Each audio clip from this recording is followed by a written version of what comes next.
सांस्कृतिक चर्चा व प्रदर्शन के संस्थान में मुख्य कार्यकर्ता कला प्रतियोगिता आयोजित किया गया। चित्र निवेदिता विद्या मंदिर में आयोजित इस प्रतियोगिता में लगभग 40 से ज्यादा छात्र छात्राओं ने उत्साह के साथ भाग लिया। कला प्रतियोगिता बच्चों के बीच देशभक्ति की भावना जागरूक करना था। संगठन के वरिष्ठ कार्यकर्ताओं ने उत्साहित होकर खुलासा दिया और सभी कर्तव्यों को कार्यक्रम में प्रयोग किए जाने का मांग रखा। आने वाले 18 अगस्त को जाने वाली इस प्रतियोगिता का कार्यक्रम मोबाइल के साथ कई मनोरंजन कार्यक्रम किया जा रहा है। सफल बनाए जाने के लिए आयोजित जानकारी दिया गया। उनका विश्वास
প্রতিযোগিতায় আপনাদের এখন পরিমাণে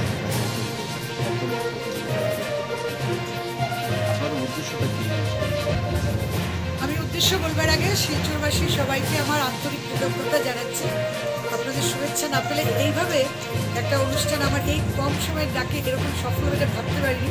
মানে আমি এখন আবারও ভাবছি যে আমি ব্লেসড। আমি মানে বরাক উপত্যকার আশীর্বাদে আমার এরকম সৃষ্টিটা এগিয়ে যাচ্ছে, যেটা আজকে আবারও প্রমাণ হলো।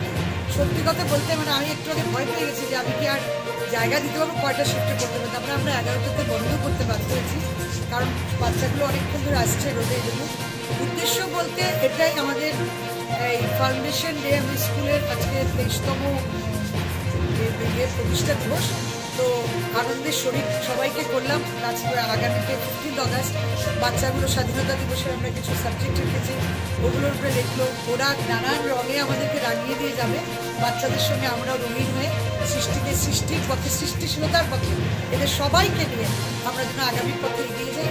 আগামীতে আমাদের 2 বছর পরে 25 পূর্ণ হবে। 25টা যেন আমরা সবাইকে নিয়ে, বরাকবাসীর সবাইকে নিয়ে যেন করতে পারি, সেটাই আমার মূল উদ্দেশ্য। সবাই ভালো থাকুন, সবাইকে আন্তরিক নমস্কার।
কাঠ ভাঙবো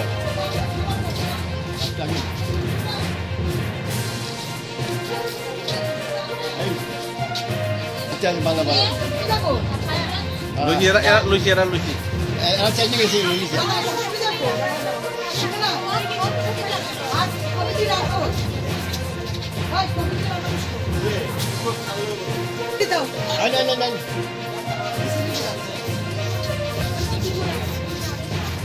আগে তিনজন উঠছিল গেছি তিনজন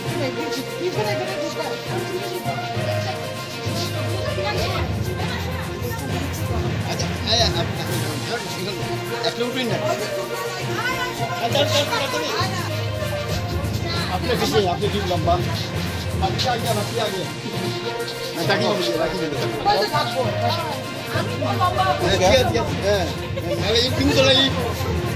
ওখানে আইসে ফ্রেম ঠিক আছে কেউ দাঁত ভাঙা না সবার চুপ বন্ধ হয়েছে হাসি নাই মুখের মধ্যে আমরা অ্যাকচুয়ালি সৃষ্টি সমন্বিত সাংস্কৃতিক চর্চা প্রশিক্ষণ কেন্দ্রে আমাদের ফাউন্ডেশন ডে আগামী 18ই আগস্ট। আমরা প্রতি বছর এই ফাউন্ডেশন ডে উপলক্ষে আমরা একটি অঙ্কন প্রতিযোগিতা করি, এবারও সেটা করেছি। কিন্তু এবছর আমরা মানে বলবো এত আমরা মানে সাউন্ড পেয়েছি, জনসাধারণে এত মানে ভালোবাসা এত আদর পেয়েছি যেটা সেটা বলার মতো না। আমি সবাইকে আমার অন্তরের অন্তঃস্থল থেকে আমি সবাইকে অসংখ্য ধন্যবাদ জানাচ্ছি। আপনারা যেভাবে আমাদেরকে সাহায্য সহযোগিতা যেভাবে করেছেন, যেভাবে আমাদের পাশে থেকেছেন আপনারা, আপনাদের সকলকে আমাদের সৃষ্টির পক্ষ থেকে অনেক অনেক ধন্যবাদ। আমাদের ফাউন্ডেশন ডে 18 আগস্ট নেক্সট সানডেতে গান্ধী ভবনে বিকেল 5:30টায় আমাদের অনুষ্ঠান আরম্ভ হবে। সেই অনুষ্ঠানে আমাদের সাংস্কৃতিক অনুষ্ঠান হবে। তারপরেই আমাদের আজকের যে অঙ্কন প্রতিযোগিতা হয়েছে সেই অঙ্কন প্রতিযোগিতার আমাদের ফলাফল সেখানেই দেওয়া হবে, সেখানেই রেজাল্ট দেওয়া হবে, সেখানেই প্রাইজ দেওয়া হবে। এবং আমরা আজকে যারা পার্টিসিপেট করেছে অঙ্কন প্রতিযোগিতায় আমরা প্রত্যেককে সার্টিফিকেট দেব। সে প্রাইজ পাক চাই না পাক আমরা প্রত্যেককে আমরা সার্টিফিকেট দিই।